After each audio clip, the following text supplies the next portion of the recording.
ओम गणेशाय नमः। ओम नमः शिवाय। मैं निखिल ज्योतिषाचार्य आप सभी का मेरे चैनल पर पुनः स्वागत करता हूं। आशा करता हूं कि आप सभी स्वस्थ होंगे। महादेव की कृपा आप सभी पर सदा बनी रहे। ये वीडियो मेष यानी कि एरीज के लिए बहुत विशेष है, क्योंकि वीडियो है 21 जुलाई से 27 जुलाई 2025 यानी कि आने वाले सप्ताह के साप्ताहिक राशिफल के बारे में। कैसा रहेगा आने वाला सप्ताह मेष के लिए। जो मेरा साप्ताहिक राशिफल होता है वो प्रमुखतः चंद्रमा और उनकी गति पर आधारित होता है। चंद्रमा बहुत विशेष ग्रह हैं, मन के कारक हैं, बहुत तेज़ भागते हैं और जिस भाव में जाते हैं उसको बहुत एक्टिवेट कर देते हैं। इन सब चीज़ों के कारण जो उनका गोचर होता है हफ्ते में, उसका हमारे जीवन पर बहुत प्रभाव होता है। हमारे मूड्स हो, हमारे सोचने का तरीका हो, वो किस भाव में जाते हैं, किस ग्रहों के साथ संबंध बनाते हैं, उसके हिसाब से हमारा मन काम करता है और उसका प्रभाव हमारी डे टू डे एक्टिविटीज़ पर बहुत पड़ता है। तो इस साप्ताहिक राशिफल में मैं इन्हीं सब चीज़ों को कवर करता हूँ। क्या अच्छा क्या बुरा संभाविता हो सकता है, इसको जानने के लिए, समझने के लिए ये साप्ताहिक राशिफल बहुत अच्छा होता है।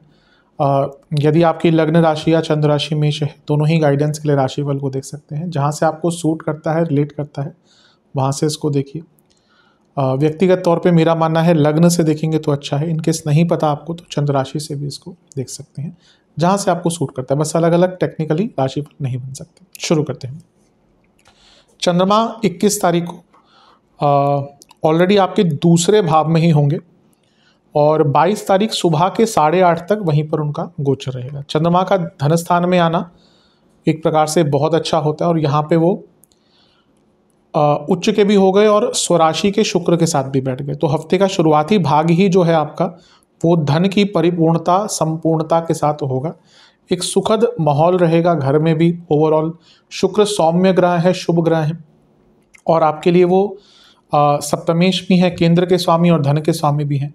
तो ये बता रहा है कि हफ्ते का शुरुआती भाग ही शुभता, सकारात्मकता, कोई अच्छी न्यूज़, धन की प्राप्ति, करियर में वृद्धि, बिजनेस में भी, क्योंकि सप्तम से अष्टम में है तो बिजनेस में भी लाभ के साथ होता हुआ दिख रहा है। ध्यान बस क्या देना है कि शनि की दृष्टि है तो विषदोष बना रहेगा। वाणी को लेकर थोड़ा सा ध्यान दीजिएगा। शुक्र भी है तो कड़वी वाणी तो नहीं होगी, लेकिन अनक्लैरिटी होगी वाणी में। ना चाहते हुए भी लोगों को हर्ट कर जाएंगे, इंटेंशनली नहीं। लेकिन ऑब्वियसली जब ऐसा होता है तो नेगेटिव इम्पैक्ट तो पड़ता ही है। पैसा आने के बहुत अच्छे योग हैं, लेकिन अचानक से लालच में आकर कहीं पे पैसा लगाइएगा मत, उसका एक बुरा प्रभाव भी पड़ सकता है।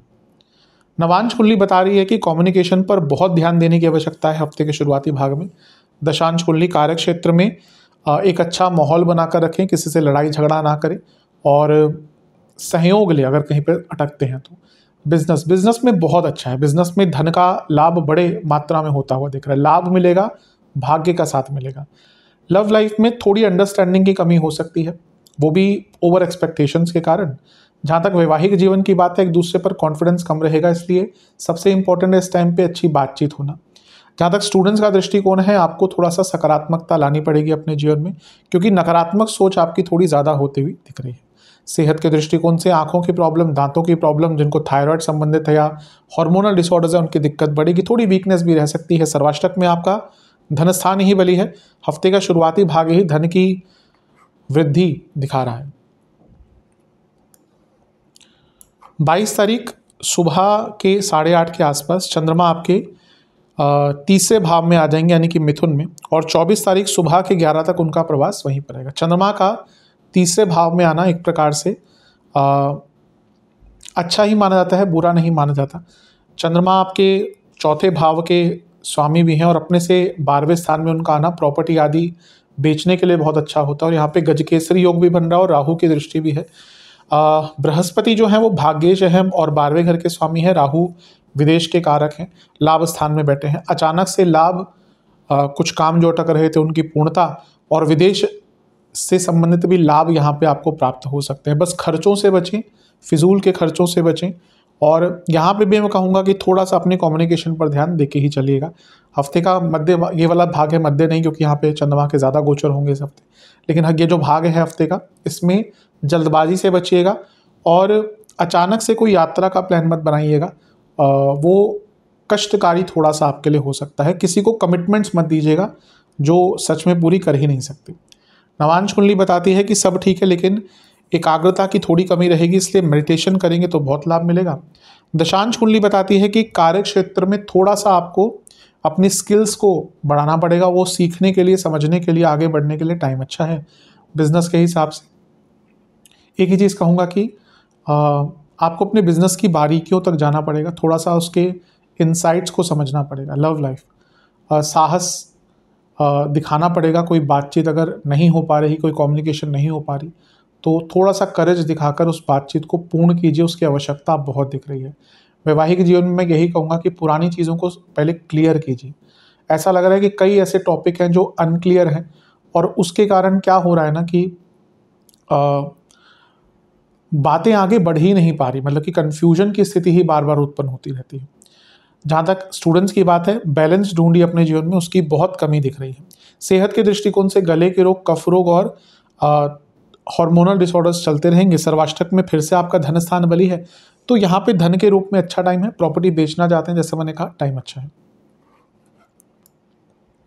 चंद्रमा सुबह के 11 बजे 24 तारीख को आपके चौथे भाव में आ जाएंगे, यानी कि कर्क में, और 26 तारीख शाम के 4 बजे तक वो यहीं पर रहेंगे। चंद्रमा का चौथे भाव में आना बहुत अच्छा नहीं माना जाता। भले ही स्वराशि के हैं, राजयोग बना रहे हैं, लेकिन कारको भावनाशय दोष लगता है यहाँ पे। अच्छा, चंद्रमा क्या है? चौथे घर के स्वामी हैं, और सूर्य क्या है? 5वें घर के स्वामी। तो केंद्र त्रिकोण राजयोग बन गया। ये अचानक से धन प्राप्ति के लिए अच्छा होता है। लेकिन चंद्रमा सूर्य साथ में तो अमावस्या दोष भी है, और ये नहीं भूलना चाहिए कि ये बुध वक्री हैं। कौन सी, हाँ, 18 तारीख को बुध वक्री हो गए, तो ये जब हम बना रहे हैं 24 से 26 का ये जो कालखंड होगा, तो यहाँ पे बुध का वक्र प्रभाव मिलेगा। तो बहुत इमोशनली वल्नरेबल टाइम रहने वाला है। कन्फ्यूजन हो, इरिटेशन हो, घर में लड़ाई झगड़े हो, गलत निर्णय लेना हो, आत्मविश्वास की कमी हो, ये सब बहुत तंग करेगा। सारे ही ग्रह मिलकर क्योंकि 10वें घर को देख रहे हैं, तो कार्य क्षेत्र में बहुत ज़्यादा एकाग्रता की कमी हो सकती है। गलत काम कर सकते हैं, ब्लंडर्स कर सकते हैं बल्कि। तो ये जो हफ्ते का भाग है ना, शुरुआती 2 भाग ठीक रहे थे, हफ्ते का ये वाला भाग जो है ये काफ़ी इमोशनल लेवल पर तंग करने वाला है। वर्क लाइफ बैलेंस ख़राब होगा, फैमिली में इश्यूज हो सकते हैं, और थोड़ा सा अपनी सेहत का भी ध्यान दीजिएगा, क्योंकि चौथे घर में चंद्रमा है और अमावस्या दोष भी लग गया, तो इमोशनल के साथ साथ कभी कभी फिजिकल हेल्थ पर भी प्रभाव इसका पड़ सकता है। नवांश कुंडली बताती है कि बहुत ज़्यादा सोचिएगा मत, यहाँ पे उल्टे सीधे ख्याल ज़्यादा आएंगे जो सार्थकता से बहुत दूर होंगे। दशांश कुंडली, कार्य क्षेत्र में अपने काम से काम रखना है। बिजनेस की जहाँ तक बात है, थोड़ी बुद्धिमत्ता का ज़्यादा उपयोग करना है, सोच कर समझ कर ही निर्णय लेना है कि इसकी आवश्यकता है या नहीं, तभी आगे बढ़ना है। वैवाहिक जीवन, लव लाइफ, ट्रस्ट इश्यूज होंगे भयंकर। वैवाहिक जीवन थोड़ा बड़ा सोचिए, छोटी छोटी बातों पर लड़ाई झगड़ा करके कोई फ़ायदा नहीं। ये टाइम बैठकर बातचीत करने का है, कुछ बड़ा सोचने का है। जहाँ तक स्टूडेंट्स की बात है, ठीक है, ऐसी कोई दिक्कत नहीं दिख रही, लेकिन आपको भी मैं कहूँगा कि थोड़ा एक्सप्लोर कीजिए, और भी बहुत कुछ कर सकते हैं। सेहत के दृष्टिकोण से जिनको कार्डियक प्रॉब्लम्स है, जिनको चेस्ट की कोई प्रॉब्लम है, कफ रोग बने रहते हैं, नसों के रोग हैं, उनको यहाँ पे परेशानी पड़ेगी। सर्वाष्टक में पुनः आपका धनस्थान बली है, तो ये पूरा हफ्ता ही अभी तक तो धन के मामले में अच्छा ही दिख रहा है। बस मैं कहूँगा हफ्ते का ये वाला जो भाग है, इसमें फैमिली इश्यूज थोड़े से ज़्यादा हो सकते हैं। 26 तारीख शाम के 4 बजे के आसपास चंद्रमा राशि बदलेंगे और आपके पंचम भाव यानी कि सिंह में आ जाएंगे, और सप्ताह के अंत तक यहीं पर रहेंगे। इसी दिन शुक्र का गोचर भी हो जाएगा, वो गुरु को ज्वाइन कर लेंगे। कोई प्रभाव नहीं पड़ रहा, लेकिन अंकित मैंने कर दिया है। चंद्रमा केतु के साथ हैं तो ग्रहण दोष, और पंचम में है यानी कि ओवर थिंकिंग बहुत ज़्यादा। तो ये वो टाइम है जब ओवर थिंक, देखिए हफ्ते का जो मध्य भाग है वो भी थोड़ा सा डिप्रेसिव हो सकता है। हफ्ते का जो अंतिम भाग होगा वो में भी डिप्रेसिव उतना ना हो, लेकिन ओवर थिंकिंग यहाँ पे भी बहुत रहेगी। अच्छी चीज़ है कि चंद्र मंगल योग बना हुआ है। चंद्रमा केंद्र के स्वामी, मंगल केंद्र के स्वामी, त्रिकोण में ये लक्ष्मी योग बनता है, तो धन के रूप में बहुत अच्छा है। 10वें से अष्टम में 3 ग्रह जॉब चेंज करने का विचार कर रहे थे, बहुत अच्छा है। आइडियाज़ भी बहुत आएंगे, लेकिन अपने मन पर कंट्रोल नहीं कर पाएंगे। और क्योंकि चंद्रमंगल योग धन प्राप्ति के लिए अच्छा होता है, लेकिन चंद्रमंगल योग के साथ केतु भी बैठे हुए यानी कि ग्रहण दोष लग गया, तो गुस्सा, फ्रस्ट्रेशन, हफ्ते का मध्य भाग उतना गुस्सा नहीं लेके आएगा, पर हफ्ते का ये वाला भाग एग्रेशन, इरिटेशन, फ्रस्ट्रेशन बहुत लेके आएगा। तो हफ्ते के अंतिम भाग में आपको इन सब चीज़ों को लेकर बहुत ध्यान देना है। मेडिटेशन कीजिएगा। इष्ट के भाव में है चंद्रमा, तो अपने इष्ट को याद कीजिएगा। उससे ये जो सारी चीज़ें हैं इससे निकलने का हमें अवसर प्राप्त होता है। नवांश कुंडली बताती है कि किसी से ज़्यादा इन्वॉल्व नहीं होना, ना ही किसी पर ज़्यादा डिपेंडेंट होना है। दशांश कुंडली कार्य क्षेत्र में जॉब चेंज का मौका, जैसे मैंने कहा, और अच्छा अवसर मिलेगा। प्रोसेस आगे बढ़ सकता है। 2 दिन का टाइम है ये, तो कभी कभी डिपेंड करता है कौन से स्टेज पे हैं आप, लेकिन वो प्रोसेस जॉब चेंज करने का आगे बढ़ेगा।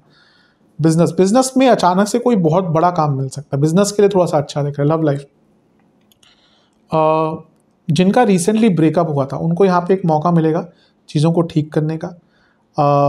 और जो रिलेशनशिप में चल रहे हैं उनको भी अगर दिक्कतें उनके लव लाइफ में कोई आ रही है उसको सॉल्व करने का अवसर मिलेगा। वैवाहिक जीवन थोड़ा सा कनेक्शन, कम्युनिकेशन की कमी दिख रही है। स्टूडेंट्स के लिए बहुत अच्छा है। हफ्ते के अंत में एक उम्मीद की किरण आपके लिए जागेगी उस एरिया में जहाँ पे आप उम्मीद हार बैठे थे।